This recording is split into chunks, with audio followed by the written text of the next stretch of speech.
Imagine this. It's Valentine's Day, February 14th, 1929, Chicago.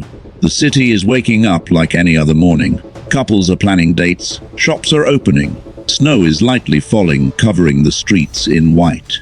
Peaceful, calm, normal. But inside a quiet garage on North Clark Street, 7 men are about to die. Not in a shootout, not in a fight, but standing still against a wall like they already know their fate.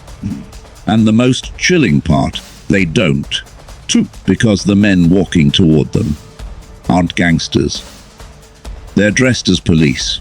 Think about that. You see a police officer walk in. You feel safe. You follow orders. You don't run. You don't question. And that's exactly what they did, to line up against the wall. No resistance. No panic. Just obedience. Seconds later, the guns come out. And everything changes. 2 machine guns roar, shotguns blast, bullets tear through the room. 7 men executed in seconds. This wasn't just murder. This was a message. A message so loud, it shook all of America. Because this wasn't hidden in the shadows. This wasn't some back alley crime. This happened in broad daylight. And the man behind it, too, he wasn't even in the city. Al Capone, the most powerful gangster in America, a man who ruled Chicago like a king, loved by some, feared by everyone, a man who could order death from hundreds of miles away and never get his hands dirty. But here's where it gets even more insane. The real target, Bugs Moran, the rival Capone wanted dead, arrived late, just minutes. And those few minutes saved his life. 7 men died for being in the wrong place at the wrong time. This single event, the St. Valentine's Day Massacre, did something no gang war ever had before. It didn't just shock Chicago. It forced the entire United States government to act. Because suddenly, this wasn't just crime anymore. This was war, a war between gangsters. And the law itself, too. And what happened next is even more unbelievable. Because the man who survived bullets, bribed the police, controlled an entire city, was finally taken down. Not by guns, but by something much simpler. Something he never saw coming. Paper, numbers, taxes. This is the true story of power, of fear, of one of the most brutal executions in history. And the fall of the man who thought he was untouchable. This is the story of the St. Valentine's Day Massacre. And trust me, it only gets darker from here. Chicago, 1929. The city didn't sleep, it prowled. Neon lights flickered through thick winter fog, casting ghostly reflections on rain-slick streets. The air smelled of gasoline, tobacco, and something darker, something permanent. Power ruled here, and power came from 2 things, fear and money. And no one understood that better than the men who owned the night. The Great Depression hadn't fully tightened its grip yet, but the cracks were already there. Factories slowed. Banks whispered warnings. But in the shadows of Chicago, another economy thrived, one built on illegal liquor, gambling and blood. Prohibition had turned criminals into kings. Speakeasies bloomed like weeds across the city, hidden behind butcher shops, barber shops, and laundries. Inside, jars roared, glasses clinked, and envelopes of cash changed hands faster than anyone could count. And behind it all stood one man, Al Capone. Capone wasn't just a gangster, he was a brand. He wore tailored suits, smiled for cameras, and handed out turkeys to the poor on Thanksgiving. To some, he was a hero, to others a devil in disguise, but to his enemies, he was death. Across the city on the north side, another force refused to bow. George Bugs Moran. Where Capone ruled with charisma and calculated brutality, Moran was something else, volatile, unpredictable, and just as dangerous. His crew had survived countless hits, shootouts, and betrayals. This wasn't just a rivalry. This was war. For years, the streets of Chicago had echoed with gunfire, drive-by shootings, bombed warehouses, ambushed shipments. Men vanished overnight, their bodies found days later or never found at all. Each side struck, each side retaliated, but the violence was escalating, and everyone could feel it. Something big was coming, a city on edge. February crept in with biting cold. Snow piled along the sidewalks, muffling footsteps and hiding secrets beneath its white blanket. But the chill in the air had nothing on the tension between the gangs. Rumors spread like wildfire. They're planning something. Capone's getting ready to move. Moran's men are arming up. Nobody knew exactly what, but everyone knew it wouldn't be small. Inside a dimly lit warehouse on the south side, Capone's men gathered around a wooden table scarred with cigarette burns and knife marks. The room buzzed with low voices. Frank Nitti leaned forward, his sharp eyes scanning the group. "We hit them where it hurts," he said quietly. "Not another shoot it, not another warning." Across from him, Jack McGurn exhaled a slow stream of smoke. "We end it." Silence followed. The words hung in the air like a loaded gun. McGurn had a reputation: cold, precise, ruthless. If he said something was going to happen, it happened. No mistakes, he continued. No survivors. A man at the edge of the table shifted uncomfortably. "Moran's careful. He don't walk into traps." McGurn smirked slightly. "Everyone walks into the right trap. The plan begins. Across town. In a cluttered garage on North Clark Street, Moran's men went about their business. Crates of whiskey were stacked against the walls. The smell of oil and alcohol filled the air. A radio crackled softly in the corner, playing jazz that felt oddly cheerful for a place like this. 7 men. That's all it took to run an operation. 7 men who trusted each other. 7 men who had no idea they were already marked. One of them, a young runner barely in his 20s, rubbed his hands together to fight the cold. "Feels like something's off," he muttered. Another man laughed. "You always say that?" "Yeah, but this time." The garage door creaked slightly as wind pushed against it. Everyone paused. Then nothing. Just the wind. They relaxed. But the feeling didn't go away. A ghost in Florida. Far from Chicago, under the warm Florida sun, Al Capone sat on a terrace overlooking the ocean. Palm trees swayed lazily. Waves rolled in, calm and endless. It was the perfect alibi. Capone sipped his drink, dressed in immaculate white, as if the violence of Chicago existed in another world entirely. But his mind, it was still in the city. A man approached quietly. "Everything's set." Capone didn't look at him. No loose ends. None. A pause. Then Capone smiled faintly. "Good."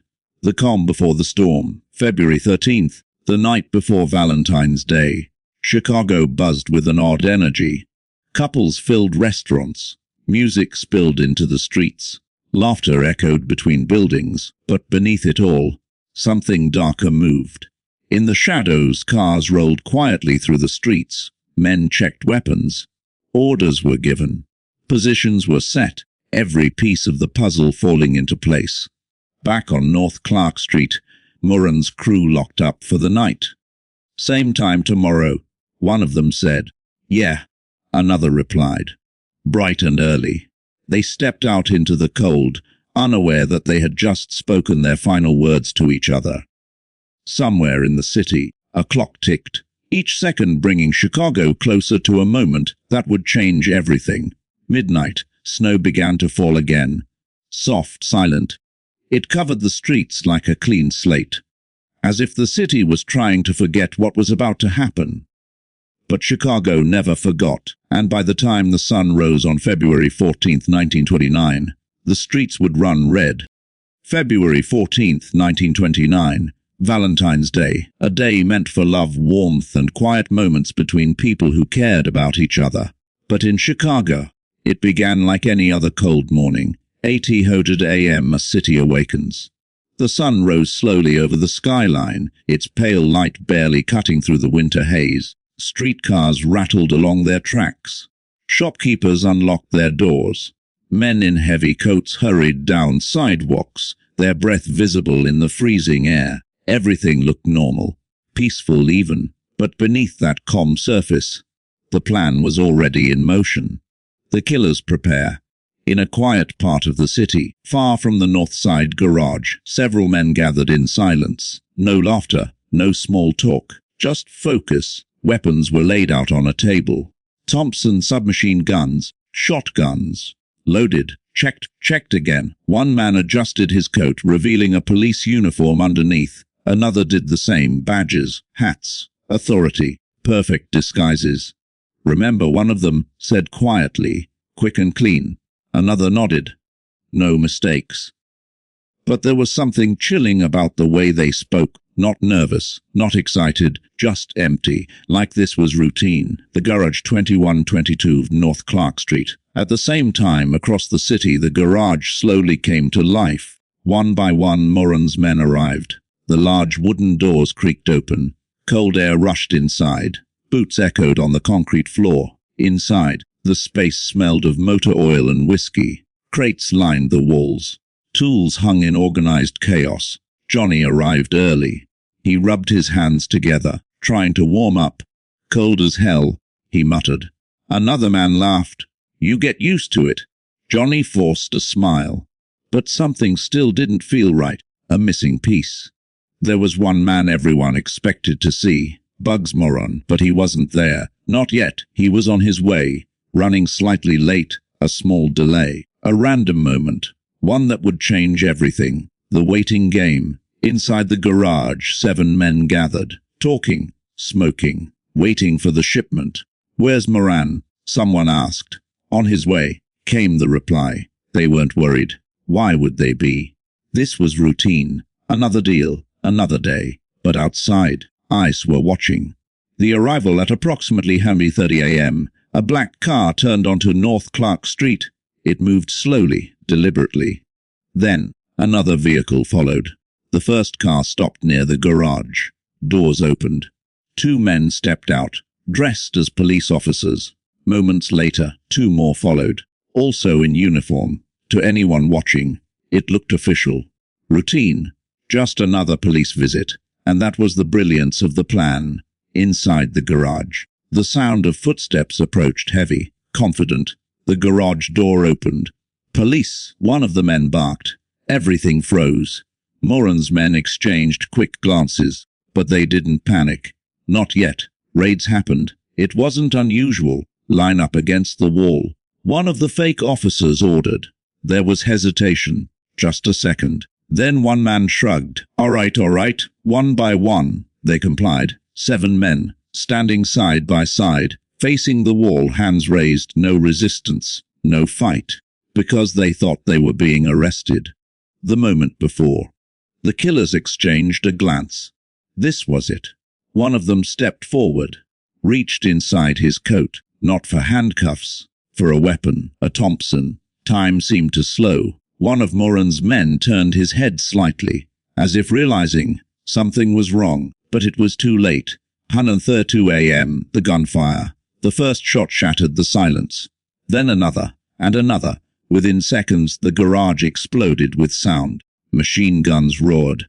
Shotguns blasted. Bullets tore through the air, through bodies, through everything. The men didn't even have time to react. Some fell instantly. Others tried to move, tried to turn, but there was nowhere to go. They were trapped, pinned against the wall. Gunfire echoed endlessly. Then, silence. Aftermath. Smoke hung in the air. Thick, heavy. The killers stood still for a moment, listening. No movement, no sound. One of them stepped forward. Checked the bodies. Done, he said. But they weren't finished. 2 of the men, still dressed as police, turned to the others. All right? One said loudly, as if performing. They walked toward the exit. The other 2 followed behind them, hands raised, as if they were being arrested. To anyone outside, it looked like police escorting suspects, and that's exactly what they wanted. The escape. The men got into their cars. Engines started, and just like that, they were gone. No chase, no suspicion. Just another normal moment in Chicago. Seconds too late. Moments after the cars disappeared, a man approached the garage. Bugs moron. He slowed as he got closer. Something felt off. Then he saw it. Police cars, leaving. His instincts kicked in. He stopped, turned, and walked away. That decision saved his life. Inside the garage. Minutes later, the truth began to surface. A neighbor, hearing the gunfire, finally gathered the courage to look inside. What he saw would haunt him forever. 7 bodies, lined against the wall, blood everywhere, the smell of gunpowder still thick in the air. The scene was brutal, precise, cold. A message. The news spreads. Within hours, the story spread across Chicago, then across America. Newspapers rushed to print headlines. Valenos die necessary. The name stuck instantly, because it wasn't just another gang killing. It was something else. Something bigger. 7 men, executed, in broad daylight, and no one had stopped it. A city in shock. Chicago had seen violence before, plenty of it, but this was different. This wasn't chaos. This was calculated, organized, terrifying. People began to ask questions. If gangsters could do this, in the middle of the day, dressed as police, then who was really in control? Far away in Florida, in the warm Florida sun, Al Capone sat quietly. A newspaper was placed in front of him. He glanced at the headline, read it, and leaned back. Expression unreadable. Terrible thing, he said calmly. But his eyes said something else. The beginning of the end. The massacre wasn't just an attack. It was a turning point. Because for the first time, the entire country was watching, and when the dust settled, nothing would ever be the same again. Part 3. The city explodes. The news didn't spread, it detonated. As headlines across America. By the afternoon of February 14th, 1929, Chicago wasn't just a city anymore. It was a crime scene. Coup newspapers sold out within hours. Ink barely dry, boys on street corners shouted, Via SDY. People stopped, turned, bought copies with shaking hands. 7 men. Executed, lined against a wall like targets. This wasn't gang violence anymore. This was something colder. Something organized. And the most terrifying part, no one knew who would be next. 5 years inside the crime scene, police flooded the garage on North Clark Street. Real police this time. The moment they stepped inside, everything changed. Even the toughest officers went silent. The walls were torn apart with bullet holes. The floor soaked in blood. Bodies collapsed where they had stood, some twisted, some still upright against the wall, held only by gravity and death. One officer swallowed hard. Jesus. Another crouched near the bodies. Execution, he muttered. Planned. Clean. They counted the shells, dozens, maybe more. Thompson guns, shotguns. This wasn't random. This was military. A survivors' voices. One man barely alive, Frank Gusenberg. His body was riddled with bullets. 14 wounds. Yet somehow, still breathing. An officer knelt beside him. Who did this? He asked urgently. Gusenberg's lips moved, blood on his teeth. No one, he whispered. The officer frowned. What do you mean, no one? Gusenberg blinked slowly. I didn't see anyone. And with that, he slipped away, even in death. The code passage, the missing target. There was one detail that changed everything. To Bugs Moran. He wasn't there. When police realized that, the entire picture shifted. This was meant for him, one detective said. And suddenly, the massacre became something else. A failed hit, or worse, a warning. The city reacts. Fear spread faster than the news. People avoided certain streets. Shops closed early. Parents called their children home before dark. Because if 7 men could be slaughtered like that, in broad daylight, then nowhere was safe. Bugs Moran's rage. Moran heard the news within hours. At first, he didn't believe it. 7 men, all dead. No, he said. No, that's not possible. But it was. When he reached a safe location and got the full story, something inside him snapped. Two. Yes? Two. Like animals? Two. No one answered. Two. Moran clenched his fists. His voice dropped to a dangerous whisper. Capone. To him there was no doubt, no question. This wasn't just an attack. This was a message. To, and it was written in blood. To what fools the nation points fingers. Across America, one name dominated every conversation. Al Capone. Reporters wrote it. Officials suspected it. But proven it. That was another story. Because Capone wasn't in Chicago. He was in Florida. Relaxing, smiling, untouchable, the perfect alibi. Investigators knew who they were dealing with. Capone wasn't sloppy. He didn't leave evidence. He didn't make mistakes. And most importantly, he wasn't there. How do you charge a man who wasn't even in the state? One officer asked. No one had an answer. VA performance for the public. Back in Florida, Capone faced reporters. Cameras flashed. Notebooks opened. Mr. Capone, one journalist called out, "What do you think about the massacre?" Capone sighed, shook his head. It's terrible, he said. Terrible what's happening in Chicago. Do you have anything to do with it? Capone looked almost offended. Me? He said, I'm just a businessman. Some reporters exchanged glances. They didn't believe him, but belief didn't matter. Proof did. And they didn't have it. Von confess. The police under pressure, the pressure on law enforcement exploded. City officials demanded action. Citizens demanded safety. The government demanded answers. But there was a problem. The gangs were smarter than the system. Witnesses stayed silent. Evidence disappeared. People who talked didn't live long. And Capone, he kept smiling. What pleasures of a shift in power. Despite everything, the massacre achieved its goal. Moran's gang was shattered. 7 men gone. Trusted men, core members. The North Side was weakened. Badly. 2 operations slowed. Confidence dropped. 2 fear crept in.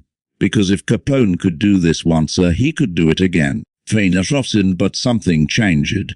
The massacre didn't just weaken Moran. It changed the entire game. Because now, the violence was too big to ignore. Too public. Too brutal. The government couldn't look away anymore. And for the first time, Al Capone wasn't just a gangster. He was a problem. A national problem. The beginning of the end. In Washington, men in suits began to talk. Too quietly at first, then more seriously. This has gone too far. We need to stop him. True. But how? That question lingered, because bullets hadn't stopped Capone. The police hadn't stopped him. So what could? No one knew yet. But one thing was certain. The Valentine's Day massacre wasn't the end of the story. It was the beginning of something bigger. Something that would bring down the most powerful gangster in America.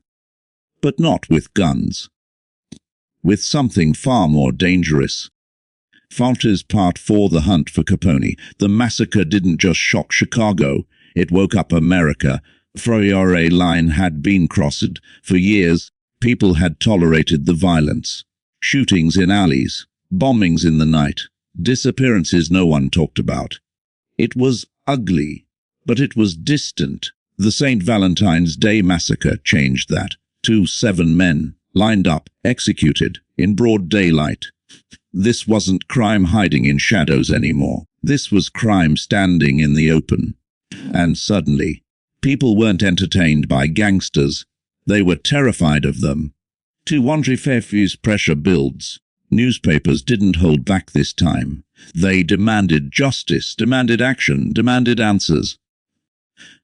Who's responsible? Why hasn't anyone been arrested? And behind every question, there was one name. Al Capone. The problem with Capone, everyone knew it. Too. Police, politicians, the public too. Capone was behind it. But knowing wasn't the same as proving. He wasn't at the scene. He left no evidence. No witnesses would talk.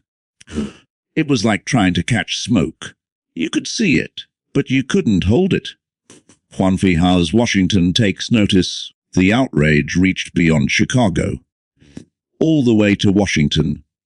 Government officials sat in quiet rooms, reviewing reports, photographs, witness statements. This isn't just a gang problem anymore, one man said. This is a national embarrassment. Another leaned forward. Then we stopped treating it like a local issue, too. And just like that, the fight against Capone changed levels. Don he enter Elliot Ness. They needed someone different too? Not just another officer. Not someone who could be bribed. Not someone who could be threatened. Someone clean. That's when Elliot Ness entered the picture. Young, disciplined, uncompromising. He didn't drink, didn't take favors, didn't play games. And most importantly, he didn't care who Capone was. When he was briefed on the situation, Ness listened quietly, then said, "Then we go after him." Simple, direct, dangerous. As building the team, Ness didn't work alone, too. He selected a small group of men carefully. Each one investigated. Each one tested. Men who couldn't be bought. Because in Chicago, that mattered more than skill. They'll try to bribe you, Ness told them. They'll try to scare you. He paused. And if that doesn't work, he didn't need to finish the sentence. Everyone understood. 5 years the first moves. They didn't go after Capone directly. Not yet.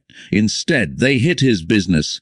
2. Raids began sudden, relentless. 2. Breweries were shut down. Trucks seized, warehouses emptied. Every operation they could find, they destroyed. Juan Fija's Capone notices. At first, just another raid, he said. But then it happened again, and again, and again. Losses started piling up. Money slowed. Routes were disrupted. Supplies vanished. This wasn't random. This was targeted. And Capone knew it. Fampiunized the message sent one evening. A message reached Ness. Simple. Back off. That was it. No signature, no explanation. It didn't need one. Everyone knew where it came from. Ness read it once, then set it down. 2. He wide ignored it. 2. See why they called them untouchable. Word began to spread. About Ness. About his team. About how they couldn't be bribed. Didn't take money. Didn't make deals. In Chicago, that was rare. Almost impossible. Newspapers picked up the story and gave them a name. The Untouchables. Because nothing could reach them. Not money. Not fear. Not power, and that made them dangerous. Capone faced a different kind of war. Capone had fought many enemies before. As rivals. Gangs. Men with guns. But this was different. You couldn't shoot it. You couldn't threaten it. You couldn't bribe it. The law was coming at him, and it wasn't backing down. The real weakness. Behind closed doors, federal investigators made a decision. We're looking at this the wrong way. They weren't going to catch Capone with violence. That much was clear. So they asked it a different question. How does he make his money? And more importantly, where does it go? Fees following the money. They started digging. Bank records, transactions, accounts. At first, it was slow, complicated, messy. Capone didn't keep clean books, but that was the problem. Because eventually, they noticed something. He was making millions, but reporting almost nothing. 1 shows the invisible crime as tax evasion. It sounded small, almost laughable, compared to everything else. murder, bootlegging, mass violence. And yet, it was something they could prove. Something they could build. Something that didn't rely on witnesses or fear. Just numbers. And numbers didn't lie. Trap fee, yes, the trap forms. While Capone focused on holding his empire together, the government worked quietly, building a case, piece by piece. No headlines, no announcements, just evidence. Stacking higher and higher. Capone feels it itch. For the first time, Capone felt something unfamiliar. Pressure, not from rivals, not from gangs, from something he couldn't see, something he couldn't control. One night, sitting alone, he stared at a ledger. 2 numbers, figures, things he had ignored for years. "They're not coming at me with guns," he muttered. A man beside him nodded. "No, they're coming at you with paper." Capone didn't respond, but his silence said everything. 2 Fund Phoebes, the beginning of the end. The Valentine's Day massacre made Capone powerful, but it also made him visible. Too visible. And once the government focused on him, there was no going back. To be his empire still stood, but the foundation, it was cracking, slowly, quietly, inevitably. Because in the end, it wouldn't be bullets that brought Capone down. It would be something much simpler and far more dangerous. Proof. Pastors part of the fall of a king. The empire didn't collapse overnight. It cracked slowly, painfully, and in a way no one expected. 2 Fight a different kind of enemy. Al Capone had spent years preparing for war. He knew how to fight rivals. He knew how to survive ambushes. He knew how to control the streets. But this wasn't a war he understood. There were no guns, no drive-by shootings, no visible enemies. Just investigations, paperwork, silent pressure, and it was suffocating. To seek the net titans. Behind the scenes, federal agents kept building their case. Ledgers, bank records, witness statements, small details individually meaningless, together, devastating. They traced money through fake businesses, followed transactions through hidden accounts, connected names Capone thought were invisible. And slowly, a pattern emerged. $2 million, unreported, untaxed. It was everything they needed. Capone's confidences. At first, Capone didn't take it seriously. 2 Taxes. He laughed. He sat in a room filled with his closest men, cigar smoke curling through the air. "They can't get me for anything real," he said. "So now they're counting my money?" Some laughed, others didn't. Because deep down, they understood something Capone didn't want to admit. This was different. To Pofflix is the indictment. Then it happened. 1931. The federal government made its move. Al Capone was indicted, not for murder, not for bootlegging. 2 For tax evasion. 2 The charge sounded almost small. 2 But the impact, too massive. Because for the first time, they had him at the courtroom. Capone entered the courtroom dressed sharply, just as always. Too confident, calm, unshaken. Cameras flashed. Reporters filled every seat. This wasn't just a trial. It was a spectacle. The most powerful gangster in America, standing before the law. 2-1 game of control. At first, Capone believed he could control the outcome. He had done it before.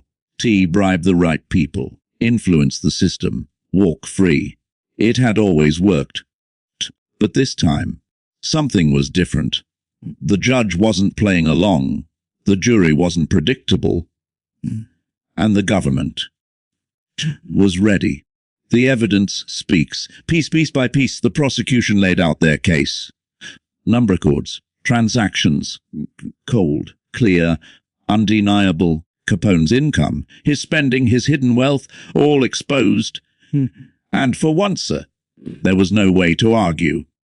Because numbers didn't fear him. Fonfiar's the turning point. Capone's lawyers tried everything to delay tactics, arguments, challenges, but nothing worked. The case was too strong, too precise, too complete, and slowly the confidence in Capone's face began to fade. One feed the verdict. The courtroom fell silent. The jury returned, every eye fixed on them. The foreman stood and spoke. Guilty. The word echoed. Coup heavy, final, unavoidable. Al Capone, the most powerful man in Chicago, too, had been defeated. To quantify the sentencing. The judge didn't hesitate. 11 years in federal prison. A sentence unheard of at the time. Harsh, historic, and devastating. Capone stood still. No anger, no outburst, just silence. Because in that moment, he understood it was over. He was the end of an era. As Capone was led away, the world watched. To the man who ruled Chicago, the man who built an empire, the man who survived everything. Taken down. Not by bullets, but by the law les Alcatraz. Eventually Capone was transferred to Alcatraz, an island prison, cold, isolated, unforgiving. Far from Chicago, far from power there, his empire meant nothing, no influence, no control, no fear. Just walls and time. Fun Fifi Dunsinlay, broken man. Years passed, and Capone changed. The sharp, confident leader faded. His health declined, his mind weakened. The man who once controlled a city could barely control himself. Lost the legacy of Bloodshoe. Back in Chicago, the streets moved on. New gangs rose, new leaders took power, but the shadow of the massacre remained. 7 men, 1 garage, one moment that changed everything. Because it didn't just mark the peak of gang violence. It marked the beginning of its end. Copyfitos, what it all meant. The St. Valentine's Day massacre wasn't just a crime. It was a turning point. It exposed the truth. That no matter how powerful someone becomes, no matter how untouchable they seem, eventually they fall. The final thought. Chicago never forgot that day, February 14th, 1929. A day meant for love, turned into a symbol of violence. A reminder that power built on fear never lasts.